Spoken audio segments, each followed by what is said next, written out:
Hello and welcome back. Today I want to have a serious talk about backups because just recently I had a major failure with one of my backup devices and it could have been a disaster. But fortunately my backup procedures and my regime was in place and everything was backed up and duplicated. But my question for you is, have you got your backup sorted out? Have you checked that everything is being backed up correctly and not just set and forget and hope that it all works? So in this video we're going to take a quick look at the right way to do your backups to ensure that you never lose any of your important photographs or other data for that matter. So let's jump in. Yes, now of course I know what you're going to say. Backups, it's the most boring topic ever. But there's going to be a time when you're going to wish that you'd paid more attention, because inevitably there is going to be a time when you have a failure with your computer or your hard drive. And unless you've got a proper procedure and backup regime in place, potentially you could lose all of your precious photographs as well as other important data. So it's important that we go through this and make sure that everybody is doing it correctly. And the first point to remember is computers store information on hard drives, whether it's a spinning disk or a solid state drive. At some point they're going to fail. And the major failure I had an aging Drobo device that was working fine, and then all of a sudden it wasn't working at all. And it, because of its extra capacity, was an area where I had one of my major backups of all my photographs and other data. So as everyone says, all hard drives will fail. It's just a matter of time when it will fail. And so you need to have a proper regime in place to make sure that your precious photographs and everything else is securely backed up, and you know that if anything happens that you can restore it. So let's just have a quick look at my ideal backup settings for working with your home computer. And what I'm going to propose is maybe a little bit over the top, but well, let's see.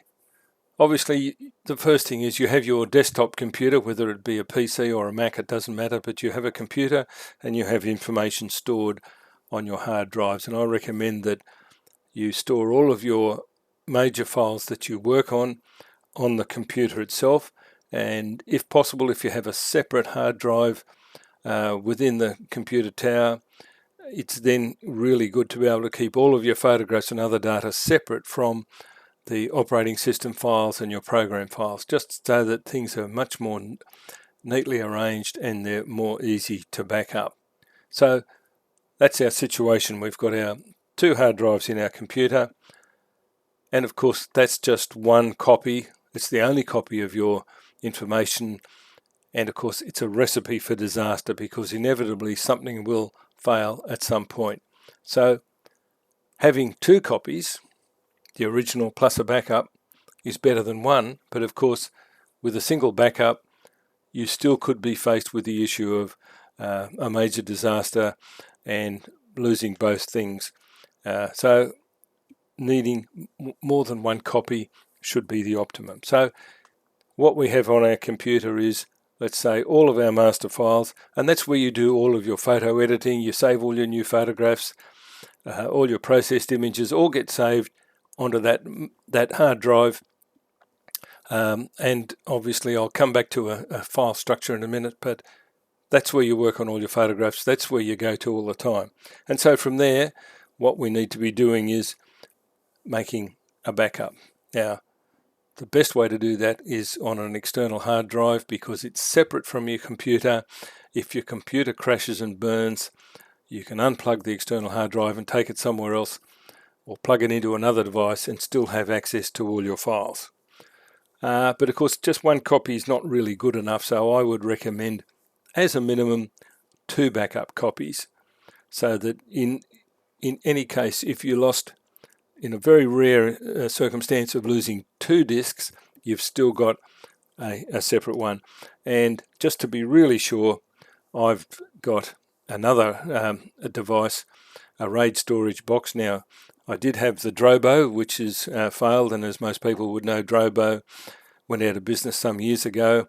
Their machines and their software was really good, very user-friendly, but unfortunately they went bust some time ago, and so at some point they're going to fail, and so I've now replaced it with a RAID storage box with 5 hard drives in it, and that storage box has been set up so that there's inbuilt redundancy within that, so that if one disk fails, the information is protected. So I've actually got the original plus 3 copies of everything, and in an ideal world, if you're in a business situation, you'd want to keep at least one of those copies off-site, but for the home user, that's a little bit tricky. But as long as you've got a regime in place and you do it regularly, unless the house burns down or you get flooded out, you should be pretty safe. So where do we go from there? Well, how do we manage to do our backups? Well, obviously you've got your information on your main hard drive, and using some backup software, you're making a copy onto another hard drive or multiple hard drives.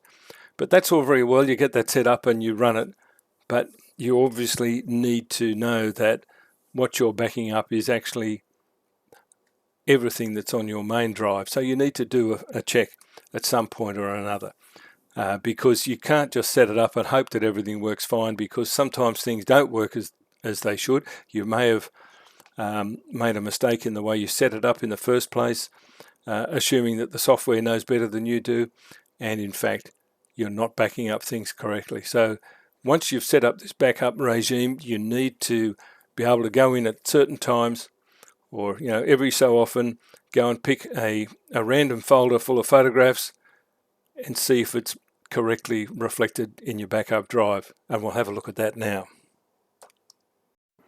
Okay, so with your backup regime in place, you need to go in occasionally and just check that what you're backing up is actually finding its way onto the backup drive. So here we have the File Explorer in Windows. We're looking at the D drive where my files are stored. I've picked a random folder, and I can just click on that folder, and I can see here that there's 415 items here, or if I double click on that folder, there are 45 items in this folder, including the XMP files, the original RAW files, a Photoshop file, and so forth. So what I'm looking for in my backup device is all of those files, and a simple way to check things is to just look at, instead of just the file name, let's just look at the date modified. When was the last time a file was modified in there? Then we'll know that not only do we have all the files in our backup, but the latest one is in there as well, because as you obviously have created a backup and then you do the incremental backups, anything newer than what was on there the last time will be added. So here we go. We've got 45 items in there, and that's the name of the file. So if I now go and have a look at one of my backup drives, and I'm going to go here into this one, and I'll just look for the folder that has the same name as the one that I was looking at just now. Where are we? Backyard Birds. 45 items, yes, tick, we've got the same thing, and we've got the same latest file number. So I can be safely assured that picking a random folder and checking the contents, I can see that all the files are in there and everything has worked. So that's the sanity check you can do after you've set up your backup regime, and after you've run it a few times, you can be sure that everything is getting into the right folder. Okay, so we've checked that our backup files match our original files by doing a bit of a random check, as I've suggested here. So that's all very well. We know that that works. But the important thing is to make sure when you're setting up your file structure that you're setting it up in a way that makes it easy and comprehensive to do your backups. So I've seen a lot of people make a real mess of storing their files. They have stuff all over the place. It's really not that difficult to put it all in the one place, and so this is what I recommend. So whether you're working on the C drive or the D drive on your computer, create a main folder that everything is going to sit within. And I've just called it John's Photos. If your name's not John, call it something else. but don't call it My Pictures, because on a Windows machine they have a folder called My Pictures or just Pictures, and you don't want to get confused when you're downloading photographs as to where you're going to store them, because Windows loves to put it back into where it thinks it should go, and I never use My Pictures folder. I always use the main folder in the structure that I've set up. So set up a master folder, and then you can create then below that subfolders for every particular photo shoot, event, trip, or whatever way you want to break it up. And it's fairly simple. You've got your master folder, and then you create these subfolders for whatever subject or topic that you're working on. And then let's say within that subfolder number 3, that might be trip to Antarctica. And then within that trip you might have different locations within that trip. So you can split that down into smaller subfolders and so forth.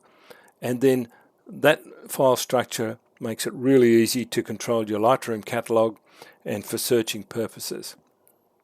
So of course, if you want to look through or search through all of your photographs in your collection, you just need to go and select the main folder, and you can search with everything within that. Or if you have an idea of what you're looking for, you know it's in a particular location or photo shoot, you can then just select the subfolder or the subfolder and do your search within that. And Lightroom makes it so easy to search for files, but you need to have the structure in place. If there's stuff all over the place, it's going to be more difficult to find. So let's have a look at how we set up and how we look at things within Lightroom, because this is where a lot of people just fail to see the power of the catalog system, because it's your friend and it will help you when you're looking for particular things. So here's an enlargement of the structure in my collection, and here's how it works. So the first thing I've got, of course, is the main directory that contains all of the photographs. And that's where, if I want to do a search for anything that I have no idea about, or I want to make a collection, I look in that. And that, of course, contains all of the subfolders. And if I'm looking for something within the whole of the catalogue, I would be going to that folder. But you could also go to individual folders if you have an idea of the particular area or topic that you're trying to search for, and just click on that folder, and then your search will be within that folder only. And so it just makes it so much easier to look for photographs. And I've seen all sorts of crazy ideas around about, oh, you should put your photographs into a year by year and subfolders within that. Well, if that works for you, that's fine, but there's actually no need to worry about that, because all of the metadata that's stored with your photograph is searchable. So if you have done something in 2024, all you need to do is in the search bar put in the year and then the other criteria. So it's all searchable. You don't need to make it harder than it really is. It's quite simple. So let's now have a look at how we can do that. So here we are in the library module of Lightroom, and I'm looking at all of my photographs because I've selected the main folder, and I've now got my filter options available. So we can just search via metadata.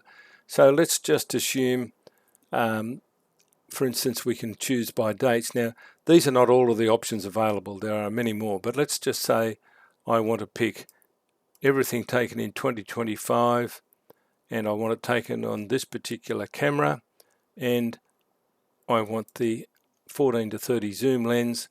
I'm not worried about the label it may or may not have, but I want to make sure I'm picking the raw files. And so out of those options, I've now got, let's just say, well, I only want the ones taken at base ISO. So by me choosing these filter options, I've now narrowed down 108,000 photographs to 58, because I've just used that search criteria. Now, of course, if I change that criteria, it's going to change all of these filters. But you also have other options here. I've chosen ISO speed for this particular area here, but of course these are all the parts of metadata that you can search by. If you have multiple cameras and different serial numbers, you can search for that. You can search by whether it was flashed, shutter speed, focal length, you name it. It's all there available to work with, and you've got plenty of choices. So you don't need to worry about setting up things in year dates or whatever, because let's say, all right, well, I want to look at every photograph I've ever taken with that particular combination of camera, lens, and so forth. Let's just find, you can see there's been a few cameras over the years, and I'll find that lens again, the 14 to 30, and I'm not worried about the labels, but I want to know raw files. Well, having done that and then looked at 64 ISO, which is the base ISO, over all the time I've had that lens and that camera, I've taken 293 photographs with that particular lens over all the years, and you can see here that there's multiple folders. So having a file structure that you can work with that contains your master folder and then subfolders for each particular trip, group, or photo shoot or whatever, you can then easily search for files. And that's just a benefit of having that set up correctly, but it also means that when you do your backups, you've really only got to look at the main folder, because the backup software will look at all the subfolders within that and do the backups. So when it comes to worrying about your backups, we just want to make it simple. We don't want to make it too complicated. And so here's a few basic golden rules that we should follow when we're thinking about our backups. Set up a consistent folder structure on your computer. I've just been through that. It makes backing up easy. It also means that searching for information or searching for photographs is really easy within Lightroom. And then I recommend, after every time you download photographs or carry out an editing session, do the backup. And with most software, once you set it up to run, you can go away and leave it, have dinner, go to sleep, or whatever. Doesn't really matter. And then, of course, once you've made that initial backup copy, if you're starting from a blank disk, having had no backups, it's going to take quite a considerable time to do a full backup of everything, particularly if you've got a big photographic collection. But then once you have done that and you're doing only incremental backups, it's going to be much faster, because it's only going to back up those photographs that are different from the ones that are already in the system. And a word of warning, I'm not familiar with how Time Machine works on the Apple devices, but you need to make sure that where it's backing the files up to, it needs to be on a separate hard drive external to the machine, and you need to be sure of what is being backed up. There must be a way that you can select what's being backed up, where it's going, and that it's an incremental backup. Some of these devices make a full backup of everything every time, and so you're massively increasing the amount of storage needed. And that's one word of warning about using Lightroom's backup option. When you back up from Lightroom, you're backing up the catalogue. You are not backing up any photographs. But every time Lightroom does a backup, it makes a full copy of the whole catalogue and all the settings and all the adjustments you've made. So over time, you're going to end up with multiple backups, and you'll need to go in and delete some of those. Otherwise, it will start to fill up your hard drive with redundant backups.